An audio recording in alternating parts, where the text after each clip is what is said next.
ভাই আমি এক্ষুনি এই জায়গাটাতে যাচ্ছিলাম, আর এই জায়গাটা আমি দেখতে পাইছি কি সাপ ছিল এই জায়গাটায়। তোমার বিশাল বড় একটা সাপ, খড়ির সাপ মনে হয় হবে বা ডালা সাপ মনে হয় হবে। এই জঙ্গলে আসাতে তোমার বিপদ হয়ে যাবে যা দেখে লাগছে। দেখো কতটা পরিমাণে জঙ্গল হয়েছে, ঘাস টাস পুরো বেঁধে বেঁধে আছে চারি সাইডটার। এই আম গাছটার গোড়ায় এই জায়গাটা দেখো, এইসব কাটি মাটির মধ্যে না তোমার জঙ্গলের মধ্যে সাপ থাকে। তো আমি এই জায়গাটা যাচ্ছি আর দেখতে পাচ্ছি এখানে সাপ সুসুর করে এই দিক দিয়ে চলে গেল। তো এইদিকে ভাই দেখে শুনে ভাই আসতে হবে, গ্রামের মানুষ না এবার এইরকম বিপদের মুখে পড়তে হয়। আমরা দেখেছি ভাই, নিজের চোখে দেখেছি অনেক মানুষকে এইরকম ভাই সাপে কামড়িয়েছে। রাস্তায় যাচ্ছে, আর যাওয়ার টাইমে জঙ্গল তো চারিদিকে এরকমভাবে মাঠের মধ্যে আর জমির মধ্যে ভাই জঙ্গলে এরকম কাটাই হয় না, অনেকদিন পর পর কাটা হয়। আর ভাই এক্ষুনি আমি দেখতে পেলাম, আমি যাচ্ছি ভাই সামনে লেবু পাড়ার জন্য, আমাদের ছোট একটা লেবু গাছে লেবু পাড়ার জন্য যাচ্ছি। আর ভাই ওই জায়গাটায় সাপ দেখতে পাই।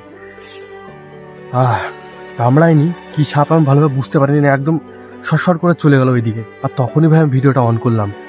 চলো আমি লেবুটা তোমাদেরকে দেখাই, আমি যে লেবুটা পাড়তেছি আমাদের গাছ থেকে সামনেই আছে, এই জায়গাটায় আমাদের লেবু গাছ আছে।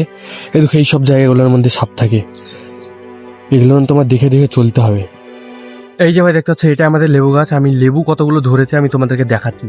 তাহলে চলো কোনখান থেকে দেখায় বলো তো, ওই দিক থেকে দেখতে পাচ্ছি নাকি? এইদিকে তো দেখতে পাচ্ছি না, এইদিকে তো বেশি নেই তাই মনে হচ্ছে। চলো ভাই ওই দিকটায় যাই, ওই দিকটায় গিয়ে আমি তোমাদেরকে একটু দেখাই যে কতগুলো ভাই লেবু ধরেছে গাছে। ভাই এখন আমি জঙ্গলের মধ্যে বসে আছি, এখানে তোমার সাপ আছে কিনা নেই আমি জানি না, কারণ ভাই দেখো এত পরিমাণে জঙ্গলে এই দিক দিয়ে যদি আসে বা এই দিক দিয়ে যদি আসে ভাই আমি তো দেখতে পাবো না, এতটা পরিমাণে জঙ্গলেই দেখো।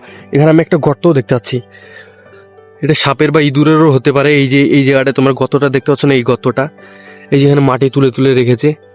তো এইরকম ভাবে দেখলে তো দেখালাম তোমাদেরকে, সাপেরও হতে পারে ইঁদুরেরও হতে পারে, কিছু বুঝতে পারছে না। কিন্তু ভাই এখন আমি লেবু গাছের কাছে এসে এই যে লেবু ধরেছে দেখতে পাচ্ছি, এখানে লেবু একটা লেবু এই যে পড়ে আছে এই জায়গাটায়, কাটা লাগলো। এই যে একটা লেবু পড়ে আছে এই জায়গাটায়, এখানে একটা লেবু এই যে তোমাদেরকে যদি আমি দেখাই, এই যে এখানে ওই নিচে আছে দেখছো, ওগুলো পেকে গেছে। এই যে এইখানে আছে, এই যে ওইগুলোনে আছে ওগুলোনে আছে, আমি তোমাদেরকে সব দেখাচ্ছি দাঁড়াও। এই যে এই জায়গাটা দেখতে পাচ্ছ, তারপর ওই দেখো ওখানে একটা আছে লেবু, এই জায়গাটা এই যে এইসব জায়গাগুলো না তোমার লেবু আছে। এই দেখো ভাই সাপের বাচ্চা দেখো, ও এটা তো কেঁচো ভাই, এই যে মনে হচ্ছে না সাপের বাচ্চা। আমি প্রথমে বুঝতে পারিনি এটা সাপের বাচ্চা না কেঁচো, বুঝতে পারিনি, এইভাবে আসে আমি ভাবছি এই সাপের বাচ্চা নাকি। সাপের বাচ্চা কিন্তু এইরকমই হয় দেখছো। এই যে ভাই আমি এখান থেকে 3টে লেবু ছিঁড়ে নিলাম, এবার পকেটে এগুলো ঢুকায়, আরও আছে কয়েকটা, ওগুলোকেও ভাই আমি ছিঁড়বো। যেমন এই জায়গাটা আছে, কাটা লেগেছে কাটা, এই দেখো নিচে নিচে এই জায়গাটা কাটা লেগেছে এই জায়গাটায়। চলো এখানে আর একটা আছে, আস্তে আস্তে যেতে হবে ভাই, কাটা প্রচুর গাছে। আর পিছনে লাগছে ও কাটা।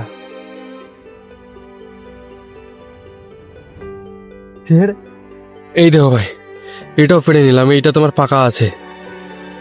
দেখো ভাই কোথায় ধরে নিয়েছে, দেখো দেখো ওই যা। চলো এবার এখান থেকে আমি বেরিয়ে যাই, কাটার মধ্যে থেকে জঙ্গলের মধ্যে থেকে। ভাই তোমরাই দেখো কি পরিমাণে জঙ্গলে, এখানে যদি সাপ থাকে আমরা কিভাবে বুঝবো তাই বলো। আমি এখানে তোমার ঘাস আছে, ঘাসের দেখো কতটা নিচে দেখো, এ দেখো জঙ্গল, এর মধ্যে যদি সাপ ঘুরে বেড়ায় আমরা কিভাবে বুঝবো তাই বলো। চারি সাইডে এরকম উঁচু উঁচু জঙ্গল, থাকতেই পারে সাপ, আমি যেমন ওখানে দেখলাম। ভাই এখন যারা যারা মাঠে থাকেন তাদেরকে একটা কথা বলতে চাইবো, যে মাঠে ভাই এখন বর্ষা বৃষ্টির টাইমে জঙ্গল খুবই বেড়েছে, ওই জন্যে এখন তোমার ঠিকঠাক করে চলতে হবে। রাস্তাঘাটগুলো এই যে পরিষ্কারই নেই, এই আশপাশটা দেখো তো জঙ্গলে ভরপুর। ভাই মাঝে মধ্যেই দেখা যায়, কি করবো তাই বলো, কোনো কিছু তো উপায় নেই, মারতেও পারি না। ভাই 4টে লেবু তো আমি ছিঁড়ে নিয়ে চলে আসলাম গাছ থেকে, কিন্তু ভাই এখানে দেখো আমাদের একটা ছোট্ট গাছ হচ্ছে এই জায়গাটায়, এইটা তোমার পেঁপে গাছ। কেমন হচ্ছে তাই বলো, এই জায়গাটা পাপা অনেকদিন আগে লাগিয়েছিল, এখন দেখছি ভাই ভালোই বড় হয়ে গেছে, আস্তে আস্তে বড় হতেই থাকছে। কিছুদিনের মধ্যে ভাই পেঁপেও ধরে, যদি পাকা পেঁপে ধরে না, পাকা পেঁপে ভাই খাবো। তো তোমরা যাওয়ার আগে অবশ্যই লাইক করবে, সাবস্ক্রাইব করবে, মিলছে একটা নতুন ভ্লগে। ততক্ষণের জন্য টাটা বাই বাই।